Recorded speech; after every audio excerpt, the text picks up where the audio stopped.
Hello, and welcome to What Your Feet Are Telling You About Your Blood Sugar. I'm Dr. Ahmed Ergin, your endocrinologist in today's video. Have you ever wondered if there was a connection between your feet and your blood sugar? I'm sure you did. Then you're in the right place.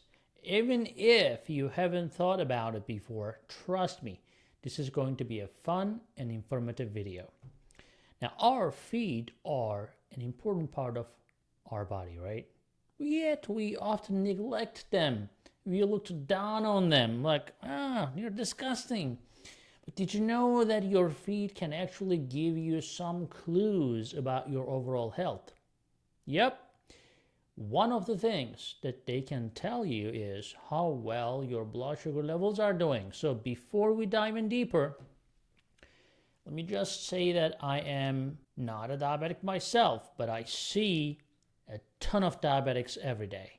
And I always ask them, hey, are you checking your feet? Is there anything wrong with your feet? Do you have any numbness or tingling, etc., right? Very important for you to be aware yourself about your feet. Somebody doesn't have to remind you. That's why we are making this video. If you have any concerns about your blood sugar levels and it's not coming down, you got to talk to your doctor. You got to talk to your endocrinologist or find someone to help you. Now let's back to your feet.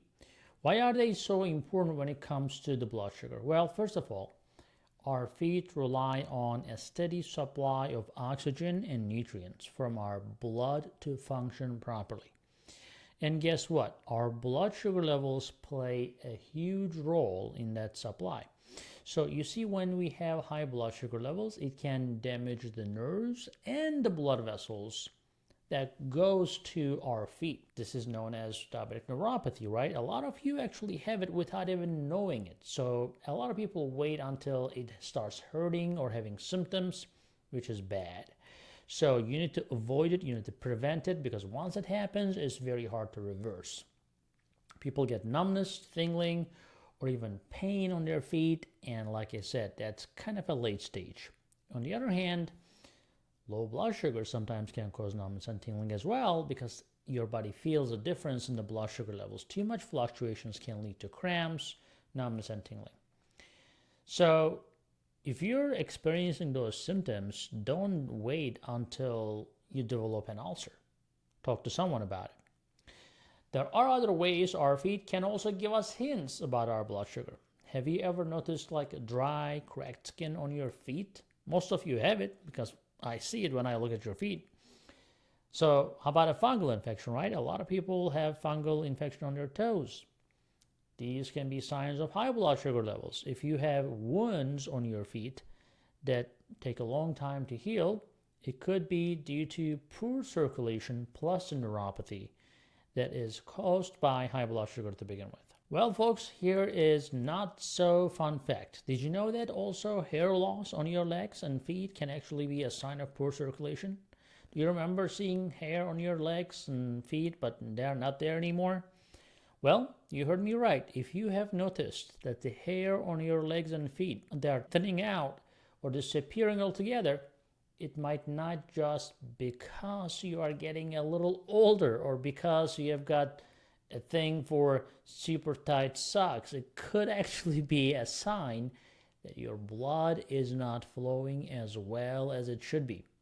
And here's the science behind it. The hair follicles need a constant supply of oxygen and nutrients from our blood to stay healthy and continue growing. So when your blood circulation is poor, perhaps due to the persistently high blood sugar levels, it can lead to hair loss in these areas.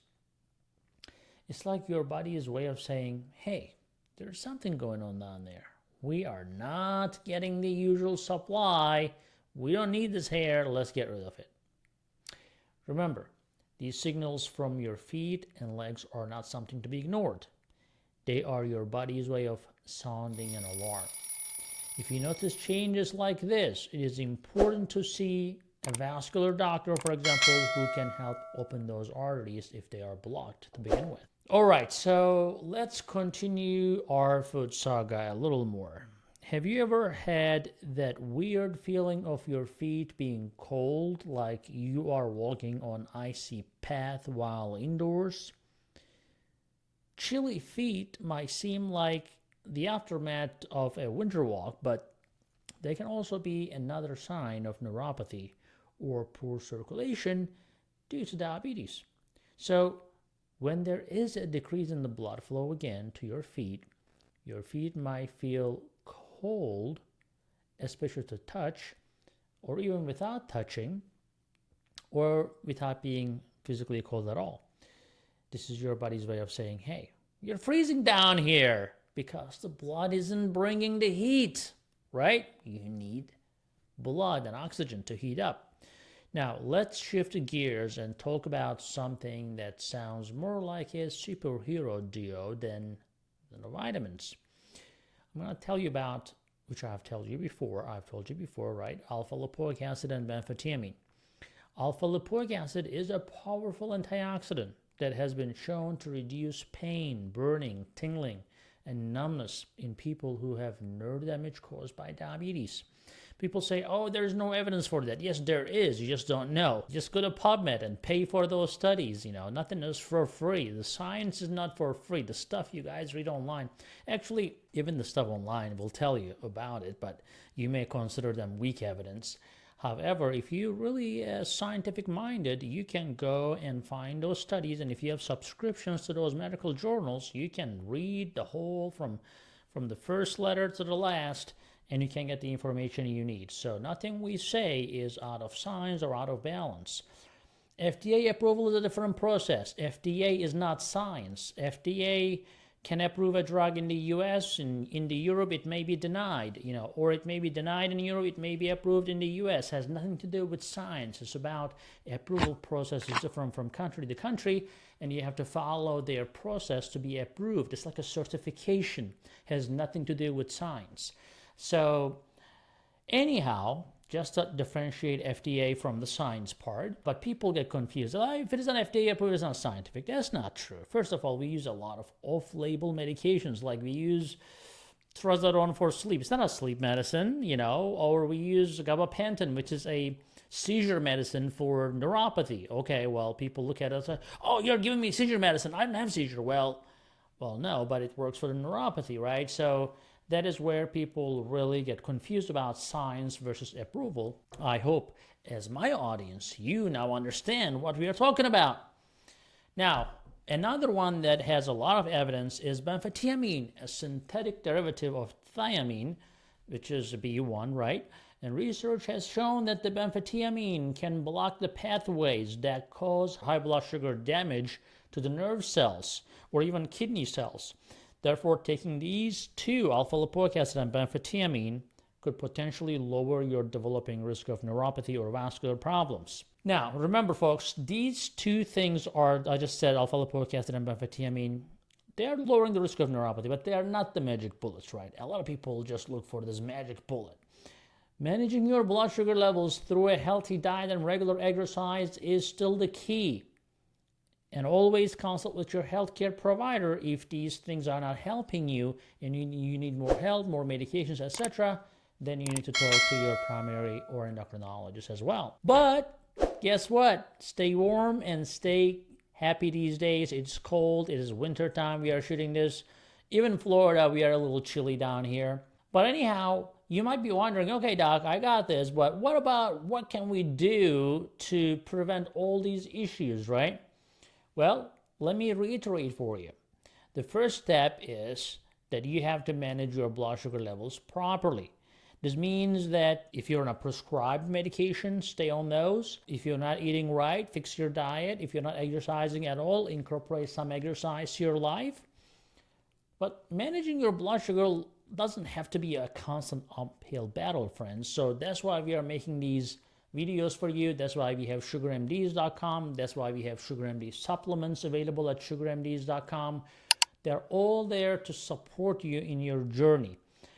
A lot of people can reverse their diabetes. Sometimes it comes back, which is okay, but it ends up being a lifelong disease. Eventually that comes back. Some people are very good if they catch it early and they reverse it and they use natural things and they keep it at bay. Great, right? But not everybody is that lucky as well. So don't judge people just because they cannot control their diabetes or their blood sugar remain high. They are trying their best, just like you. And also remember, these supplements we are selling on our website, they're not a replacement for your current medical treatment. People want to think that, oh yeah, I'll just stop my insulin and I'll just take the supplements. It doesn't work that way. It's going to help you to manage your diabetes better. It's like a part of your diet, but it is not to say, okay, drop all your medications and take the supplements. That will be too naive to think, and I don't think you should be that naive. So, but give them a shot because a lot of people are happy with it and we have a ton of recurring customers. Having said that, I'm hoping that you guys will never deal with any of these signs or symptoms, and I hope you and your feet will be happy and you'll be vertical at all times. Talk to you later. Hey guys, I hope you're enjoying this channel so far, and I hope you subscribed already. If you didn't, do it. And if you did, watch this video right there. I think that will help you too.